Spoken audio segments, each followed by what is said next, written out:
all ladies here, listen to me.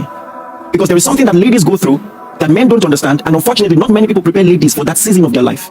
Nothing tests your conviction of rest and your self-security and identity in Christ and not in your work like when you just put to bed. Reason why you have more people saying they don't want children and things like that is because you have grown up in an identity that is tied to doing, not to being. So to just stay for 4 months, 6 months looking after a child, the very thing your parents did for you, your body is itching. It looks like the world is moving fast and leaving you behind. These are real issues. Listen to me. Just in being, you are awesome. A human being came through you. That's awesome. Because of your dedication, a child grew up healthy, without trauma, feeling loved, feeling nourished. The way you treat that season is what will occasion the person growing up feeling confident. Even if people in school don't love him, he has no love at all. That's productive. And guys, my 2 cents to this is that, like I always say, that the men are undergroomed. I don't think any woman that went through the process of pregnancy and delivery wouldn't want to rest at home and take care of that child. I don't think, especially except in rare cases rather. But the reason why in our generation currently, women are no longer comfortable staying that long is because of the men. Because these men, you can't, maybe I'm pregnant, I gave birth, and then you are staying at home for 4 months. The man is not making the atmosphere loving. Some of these men will make you feel like you've been at home doing nothing. They are the only one working. They see you just staying at home taking care of that child. They do not really see that is a work on its own.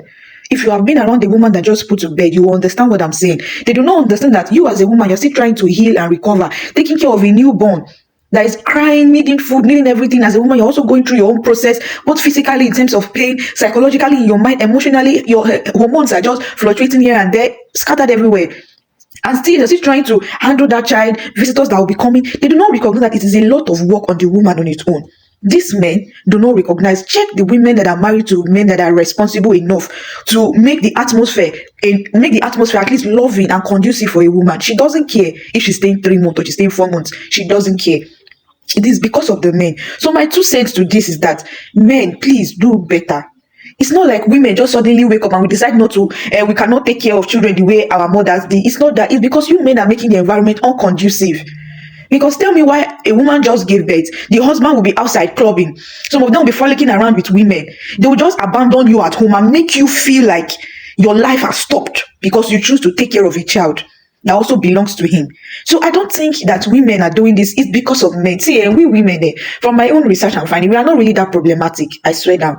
Women are not really that problematic. It's just that the whole chaos that is happening now is because the generation of women now are now returning the same energy that men have been doing to their mothers decades and centuries ago. You know, in previous centuries, our mothers had no option, little to no option or no option. So they just had to do with whatever condition that they find themselves. But it's the generation of women. It's like we are paying back for ourselves and our mothers. So the reason why it's not looking as if women are not boldly saying, I don't want to give birth, it's not because the only reason is because they don't want to stay at home and take it. No, it is the men. The men are not making the environment conducive. They are not. They are not. You men don't understand the responsibility that a woman go through or put in during pregnancy, then put to bed. They said nurturing the child. Some of these men will leave the whole nurturing of the child to the woman.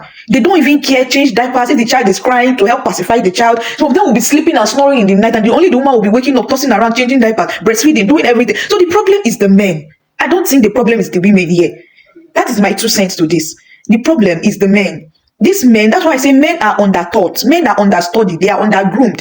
In fact, they decide not to groom women again in this our generation. All the ones that have been grooming us can last us for a generation. We need to work on men.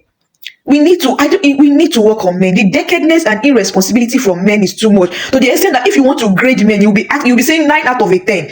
That means 9 out of 10 men, they're not responsible, they're not reasonable, they're not emotionally present, they're not emotionally available. They can't take care of, they can't put themselves together. Not to talk of a woman and a newborn.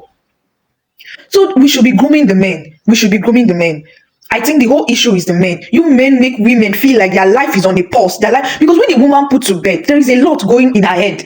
There is a lot going in her mind. There is a lot going with her. So the least thing you can do as the husband, that is her partner, because no matter whatever you do, you can never be in that shoes. But the least thing you can do is to make the environment, the atmosphere loving, conducive enough for her to be able to at least cope beautifully.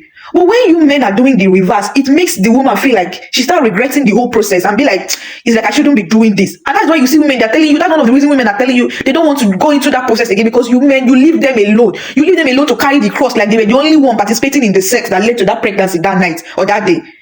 So all of these things, we women in this generation now, we are no longer stupid. We are no longer dumb. We are now understanding that, okay, this is what men are doing. So this is how you men want to play the game. Okay, no problem. Do you understand? Sometimes they say two wrongs do not make a right, but I don't know. Sometimes two wrongs make a right, because some people, especially you see these men of a gender, when they do things they don't understand because of how selfish they are, they don't understand. But when you not do it to them, it's like that is when something in their brain then ring for. That's why you see that they are reacting. You see a man cheating, doing everything, but when a woman does it, it's like you are cutting his neck because he's not understanding what it means. So I don't know. To me, I feel like sometimes two wrongs make a right. The problem is not women. Women in the core, we are not really problematic. We really do not have problem or like wahala. No, it is men. You who should talk to men, please. Please, pastors, please talk to men. Teach these men. Teach them. And the way men treat women when they put to bed is not nice. To be very, very honest with you, if women, you people can be honest, the way men treat women when they put to bed is not nice, because they don't understand. They leave the whole journey, the whole process, every activity for you, and they just continue with their life. You as a woman, you'll be forced to think, because to you, they now make it look like your life has paused, your life has stopped. The people even decide to go back to the workplace again, the work in your career environment, they're not even encouraging. Some of them will make you feel like you're already behind because of the break you took to nurture a child. So the problem is the men, the patriarchy as a system, and the men as a gender. That is the issue. Patriarchy as a system and men as a gender, it is the issue when it comes, whether they are the core issue to this problem. If the patriarchy as a system can be addressed and men as a gender can be addressed, I'm not sure women will have this whole thing will be able to curb it. Is it that these pastors that they are scared to say men, like the way they used to address ladies, say you ladies, listen, they'll say you men? Is it, I don't know, please, people should help us to teach these men. Teach these men. You will be going to relationship with a man and just realize that these men, like they used to say that you see a good man is an average woman. Bye guys.